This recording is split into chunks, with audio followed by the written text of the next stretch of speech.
Hello friends, तो आपका मेरी न्यू वीडियो में स्वागत है। तो आज हम पढ़ने वाले हैं क्लास 9 बायोलॉजी चैप्टर नंबर 2 में फ्लूइड कनेक्टिव टिश्यू। तो चलिए शुरू करें। Fluid connective tissue is of two type. Fluid connective tissue दो टाइप के होते हैं, ब्लड और लिम्फ। तो पहले अपन ब्लड के बारे में समझेंगे और बाद में अपन लिम्फ के बारे में समझेंगे, ठीक है।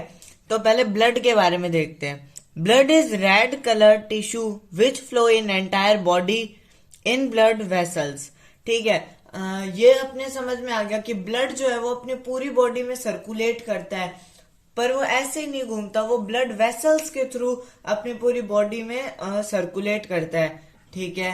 The liquid matrix of blood is called plasma.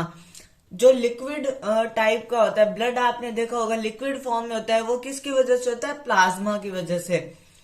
It is pale yellow in colour. Plasma pail yellow colour का होता है, which consist of 90% of water and 10% of protein.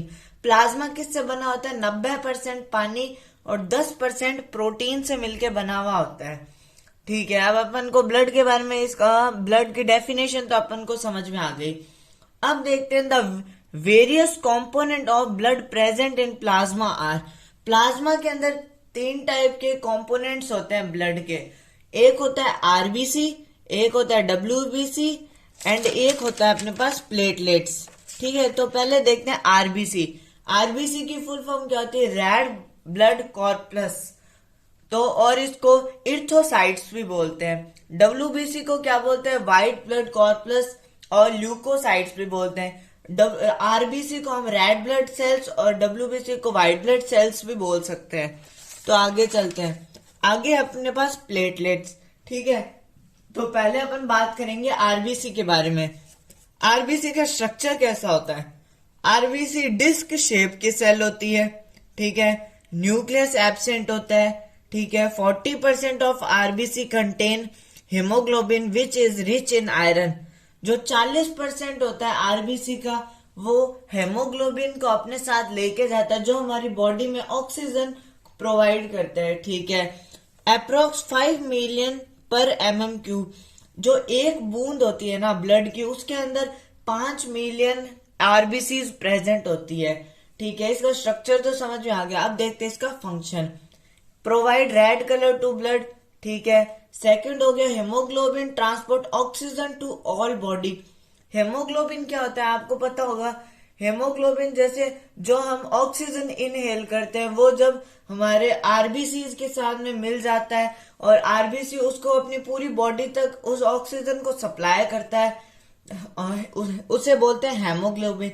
जब वो ऑक्सीजन के साथ आरबीसी मीट करता है तो वो होता है हेमोग्लोबिन, ठीक है। अब देखते हैं इसमें दे रखा है न्यूक्लियस एब्सेंट। तो ये न्यूक्लियस एब्सेंट क्यों होता है? न्यूक्लियस एब्सेंट इसलिए होता है, देखो अगर अपनी आरबीसी को क्या लेके जानी है? ऑक्सीजन लेके जानी है। तो ऑक्सीजन लेके जानी है, अगर उसके अंदर न्यूक्लियस होगा तो उसको कम जगह मिलेगी जो ऑक्सीजन ले जाने के लिए। तब इसलिए इसके अंदर जो न्यूक्लियस होता है वो एब्सेंट होता है, ताकि वो ज्यादा अमाउंट में अपनी जो ऑक्सीजन है उसको ब्लड के सारे पार्ट्स तक पहुंचा पाए, ठीक है। ब्लड का रेड कलर क्यों होता है? ब्लड का रेड कलर भी हेमोग्लोबिन की वजह से ही होता है, ठीक है। तो अपन को आरबीसी समझ में आ गया, रेड ब्लड सेल्स या रेड ब्लड कॉर्पस, ठीक है। अब देखते हैं डब्ल्यूबीसी। रुको, पहले अपन आरबीसी का एक स्ट्रक्चर भी देख लेते हैं। इस शेप की होती है आरबीसी। आरबीसी जैसे आपको अभी दिख रही है, ये एक डिस्क शेप की सेल है। ये तो हो गया इसका, जब अपन इसको ऊपर से देखते हैं। जब अपन इसको साइड से देखते हैं तो ये कुछ ऐसी दिखती है, ठीक। तो अब अपन ने देख लिया आरबीसी के बारे में। तो अब देखते हैं डब्ल्यूबीसी के बारे में। डब्ल्यूबीसी क्या होता है? व्हाइट ब्लड कॉर्पस, ठीक है। इसके स्ट्रक्चर के बारे में बात करते हैं। Large size cell of irregular shape, मतलब ये जो आरबीसी होती है उसके मुकाबले थोड़ी बड़ी होती है और इसकी शेप है ना फिक्स नहीं होती। जैसे आरबीसी की शेप फिक्स थी कि डिस्क शेप की होगी, डब्ल्यूबीसी की कोई शेप फिक्स नहीं होती। सेकंड है, इसमें न्यूक्लियस प्रेजेंट होता है। इसमें न्यूक्लियस प्रेजेंट क्यों होता है? क्योंकि इसको ऑक्सीजन तो लेके जानी नहीं है, तो इसको है ना सारी एंटीबॉडीज का काम करना है। मतलब कोई डिजीज जो अपन को हो गई, जैसे फीवर हो गया, तो उससे अपन को प्रोटेक्ट करने या एंटीबॉडीज बनाने में काम आती है डब्ल्यूबीसी। तो इसके अंदर न्यूक्लियस प्रेजेंट होता है। साइटोप्लाज्म ग्रेनुलर, साइटोप्लाज्म ग्रेनुलर इसका मतलब होता है जो उसका साइटोप्लाज्म होगा उसके अंदर डॉटेड टाइप के कुछ स्ट्रक्चर होंगे, उसे बोलते हैं साइटोप्लाज्म ग्रेनुलर। फोर्थ देखते हैं कलरलेस सेल। कलरलेस सेल मतलब होता है उसका कोई कलर नहीं होता। जैसे आरबीसी का कलर अपन ने देखा था, जब हेमोग्लोबिन के साथ मिल जाता है तो रेड कलर हो जाता है, और डब्ल्यूबीसी का कोई कलर नहीं होता। फिफ्थ पॉइंट है 7000 पर mm³ ऑफ ब्लड। 7000 एक बूंद जो होती है ब्लड की, उसके अंदर 7000 आरबीसी प्रेजेंट होती है। तो अब देखते हैं इसका फंक्शन। ये एकदम अपने पास है ना, एकदम एक्यूरेट नहीं है, ये अप्रोक्सीमेट है, मतलब पूरा लमसम सा 7000 के करीब करीब होती है। ठीक है, अब देखते हैं इसका फंक्शन क्या होता है डब्ल्यूबीसी का। मैंने बताया इस डब्ल्यूबीसी के 5 पार्ट्स होते हैं, जैसे न्यूरोफिल्स, एसोफिल्स, बेसोफिल्स, मोनोसाइट और लिम्फोसाइट। इसके बारे में हम पढ़ेंगे। न्यूट्रोफिल्स क्या काम करता है? न्यूट्रोफिल्स क्या काम करता है? एनगल्फ एंड डाइजेस्ट बैक्टीरिया या डिजीजेस। जो डिजीजेस अपने बॉडी के अंदर चली जाती है या कोई बैक्टीरिया चले जाता है, तो ये न्यूट्रोफिल क्या करता है? उसको खा जाता है, उसको एनगल्फ मतलब खुद के अंदर ले लेता है। इसकी इरेगुलर शेप होती है, क्योंकि अगर ये मान लो फिक्स ऐसे सर्कल शेप का होगा तो यहाँ पे जैसे मान लो कोई डिजीजेज है तो ये उसको एनगल्फ नहीं कर पाएगा, तो इसलिए इसका इरेगुलर शेप होता है ताकि ये उसको एनगल्फ खुद के अंदर ले ले। ठीक है, सेकेंड देखते हैं एसोफिल्स। एसोफिल्स क्या होता है? जैसे अपन कई लोगों को ऐसे होता है धूप में जाने से एलर्जीज हो जाती है, तो एसोफिल्स है ना, कोई भी अपन को एलर्जी होती है ना बॉडी में, उसका रिस्पॉन्ड करता है कि इससे आपको एलर्जी हो रही है। जैसे किसी को मिट्टी से एलर्जी होती है तो उसको जैसे मिट्टी जैसे उसके मुंह पे या लगती है तो उसे छींके आनी, स्नीज आनी शुरू हो जाती है, तो वो एसोफिल्स के कारण होता है। थर्ड होता है बेसोफिल्स। बेसोफिल्स क्या काम करता है? Basophils release heparin and histamine. Heparin और हिस्टामिन क्या होता है? हेपरिन और हिस्टामिन दो है ना एंजाइम्स होते हैं जो बेसोफिल्स रिलीज करता है। ठीक है, ये भी डब्ल्यूबीसी का पार्ट है। अब देखते हैं फोर्थ मोनोसाइट। मोनोसाइट क्या काम करता है? मोनोसाइट भी न्यूट्रोफिल की तरह ही काम करता है, बैक्टीरिया को एनगल्फ कर लेता है and protect at site of injury. कोई अपन को इंजरी हो जाती है तो उससे भी बचाने की कोशिश करता है मोनोसाइट, जो लग जाती है तो उससे जैसे जल्दी से रिकवरी करने का काम करता है। लिम्फोसाइट क्या होता है? Lymphocyte secrete antibodies in blood. जैसे कोई डिजीजेस अपने बॉडी इंटरनल हो गई तो उसके लिए एंटीबॉडीज का काम करता है लिम्फोसाइट। तो अब अपन इन सब के डायग्राम के बारे में देख लेते हैं। ये हो गया लिम्फोसाइट। जो लिम्फोसाइट क्या काम करता है? सेक्रेट एंटीबॉडीज, एंटीबॉडीज बनाता है अपने शरीर में। मोनोसाइट, मोनोसाइट अपन ने क्या पढ़ा था? Monocyte engulf bacteria and protect at site of injury. Monocyte क्या काम करता है? अपन को बैक्टीरिया को एनगल्फ कर लेता है और प्रोटेक्ट करता है इंजुरी से। ठीक है, तो ये लिम्फोसाइट और मोनोसाइट तो अपने हो गए। अब देखते हैं न्यूट्रोफिल। न्यूट्रोफिल भी क्या काम करता है? मोनोसाइट की तरह ही होता है, किसी भी बैक्टीरिया को एनगल्फ करने का काम करता है, मतलब उसको खुद के अंदर ले लेता है, उसको स्प्रेड नहीं होने देता। अब देखते हैं फोर्थ नंबर पे एसोफिल्स। एसोफिल्स क्या काम आता है? एसोफिल्स अपने काम आता है जो अपन को कोई भी एलर्जी हो जाती है तो उसको रिस्पॉन्ड करता है कि आपको एलर्जी हो रही है इस चीज से, तो उस काम में आता है एसोफिल।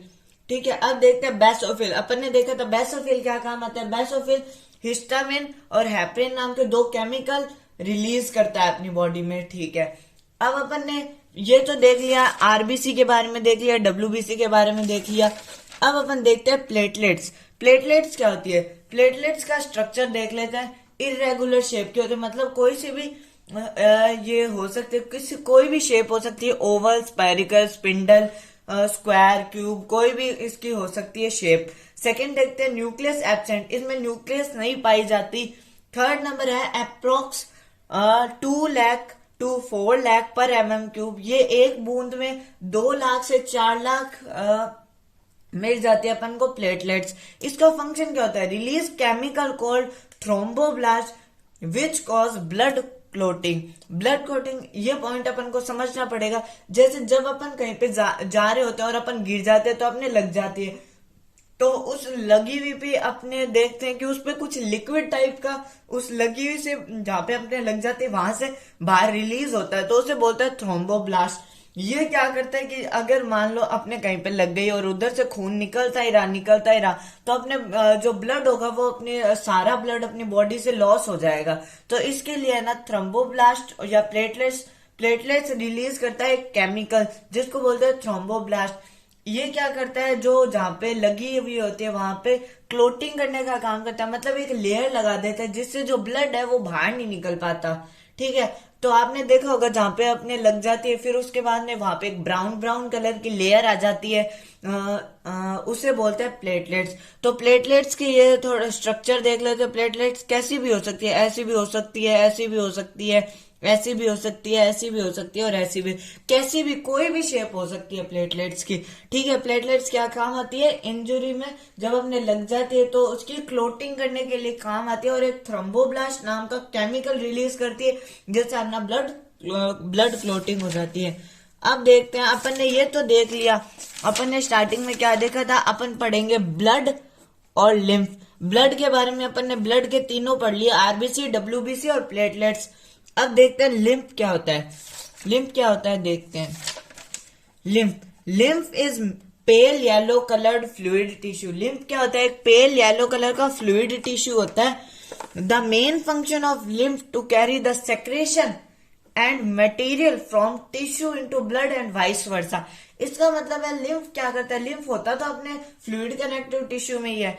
ये क्या करता है, जो कोई भी न्यूट्रिएंट्स या कोई भी मटेरियल या कोई भी सेक्रेशन का काम जो करता है वो करता है लिम्फ करता है। वो कोई भी जैसे मटेरियल है वो अपने ब्लड से किसी टिश्यू में पहुंचाना होता है ना, तो वो लिम्फ काम करता है। जैसे अपने पास प्रोटीन है तो प्रोटीन एक जैसे अपने लेग में पहुंचाना है तो लेग के टिश्यू तक कौन पहुंचाएगा, लिम्फ पहुंचाएगा। एंड वाइस वर्सा, मान लो कोई टिश्यू से कोई मटेरियल लेके किसी दूसरे टिश्यू तक या खुद ब्लड तक पहुंचाने का काम लिम्फ करता है। तो थैंक यू। अगर आपको ये वीडियो पसंद आई तो मेरे चैनल को सब्सक्राइब कर देना और अगर किसी टॉपिक में डाउट है तो आप मुझे मैसेज या कमेंट कर सकते हैं। Thank you.